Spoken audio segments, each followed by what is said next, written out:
Kidney fail का कोई भी पेशेंट हो तो डायलिसिस कराने से पहले ही अगर हमारे पास पहुंच जाएगा तो 99% चांस है हम डायलिसिस होने नहीं देंगे। सर ये प्रॉब्लम ना आए तो कहीं ना कहीं आप लाइफस्टाइल के रिलेटेड भी क्या बात करना चाहेंगे कि कैसे अपना खान पान कैसे होना चाहिए? जिनकी नाइट जॉब्स होती हैं, नाइट शिफ्ट्स होती हैं, उनको आप क्या कहना चाहेंगे?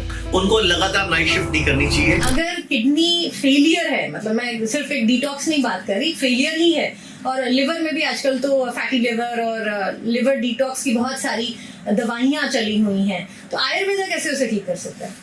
देखो ये थोड़े लंबे आंसर है तो मैं किडनी का अलग देता हूँ, लीवर का अलग देता हूँ। किडनी अगर किसी की फेल है तो मार्केट में ऐसा बोला जाता है क्रिएटिनिन बढ़ गया, यूरिया बढ़ते ही क्रिएटिनिन बढ़ते ही उसको बोलते हैं डायलिसिस कराओ, और डायलिसिस कराने के बाद फिर बोलते हैं ट्रांसप्लांट कराओ जी। और ट्रांसप्लांट वाली किडनी फिर दोबारा फेल हो जाती है। तो मैं बोलूंगा आयुर्वेद में हम क्या करते हैं, नेचुरोपैथी में हम क्या करते हैं, अगर किसी का भी क्रिएटिनिन बढ़ा हुआ है, यूरिया बढ़ा हुआ है, अगर वो उसी स्टेज में हमारे पास पहुंच जाए तो हम उसका क्रिएटिनिन यूरिया ठीक कर लेते हैं, किडनी भी ठीक कर लेते हैं जी। एक स्कैन होता है जिसको बोलते हैं DTPA स्कैन। पहली बात तो हर पेशेंट को, किडनी पेशेंट को DTPA स्कैन कराना चाहिए। एक रीनोग्राम है, किडनी का टेस्ट है, उससे पता लगता है लेफ्ट किडनी कितना काम कर रही है, राइट किडनी कितना काम कर रही है, इनके साइजेस क्या है, और ये 1 मिनट में कितने ml खून साफ कर रही है। एक स्वस्थ किडनी का 1 मिनट में 100 ml से 120 ml खून साफ करना होता है। लेकिन फेलियर तब कहते हैं जब वो 10 ml 15 ml करने लग जाए। तो मैं बोलूंगा जो स्किन है हमारी, त्वचा, ये हमारी तीसरी किडनी बन सकती है। तो हम हमारे हॉस्पिटल में गर्म पानी की थेरेपी करते हैं, एक गर्म पानी का टब भर के उसमें बिठाते हैं जिसमें पसीना निकलता है, और जो किडनी का काम है वो स्किन करने लग जाती है। अच्छा जी। और हीट शॉक प्रोटीन के पैदा होने से वो जो किडनी मर गई, सूख गई, खराब हो गई, वो भी धीरे धीरे दोबारा रिजेनरेट होनी शुरू हो जाती है। अमेरिकन रिसर्चेस हो चुकी है, इजराइल में हो चुकी है, लंदन में हो चुकी है, कई कंट्रीज में रिसर्च हो चुकी है कि kidney are capable of regeneration, और किडनी अपने आप को रीजनरेट करने के काबिल है। और हमारी बॉडी बहुत इंटेलिजेंट है, हमारी बॉडी भगवान की बनाई हुई है, ये इंसान ने नहीं बनाई, इंसान ने सिर्फ पैदा किया है, माध्यम बना है, लेकिन करता धरता ऊपर वाला है।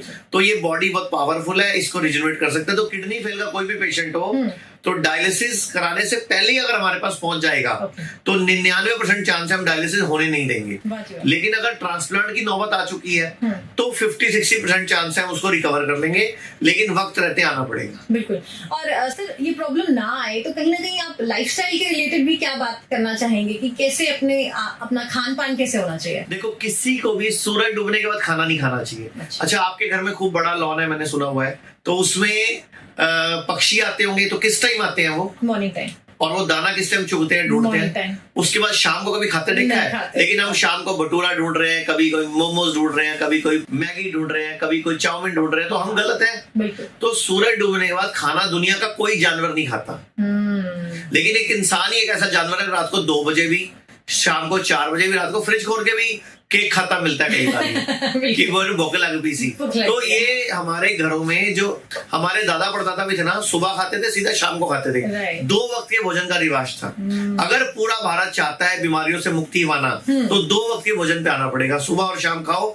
कभी किसी डॉक्टर की सफेद कोट की शक्ल ही नहीं देखनी पड़ेगी। अरे वाह, अरे वाह, अरे वाह। पर सर एक बात है, मैं आपसे जरूर आगे इसी बात को आगे बढ़ाना चाहूंगी। अब जिनकी नाइट जॉब्स होती हैं, नाइट शिफ्ट्स होती हैं, उनको आप क्या कहना चाहेंगे? उनको लगातार नाइट शिफ्ट नहीं करनी चाहिए।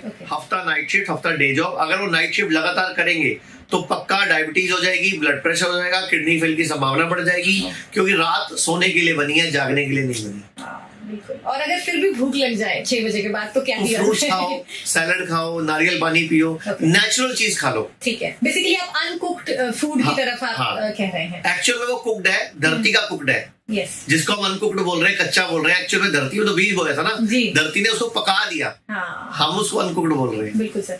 भारत में हमारे 120 से अधिक हॉस्पिटल, क्लिनिक और डी केयर सेंटर्स मौजूद हैं, जहां 900 से भी अधिक आयुर्वेदिक डॉक्टर्स और विशेषज्ञ आयुर्वेद, नेचुरोपैथी, पंचकर्म और डाइट थेरेपी जैसे प्राकृतिक तरीकों के माध्यम से कैंसर, किडनी, लिवर, हार्ट और अन्य गंभीर बीमारियों को रिवर्स करना सिखाते हैं।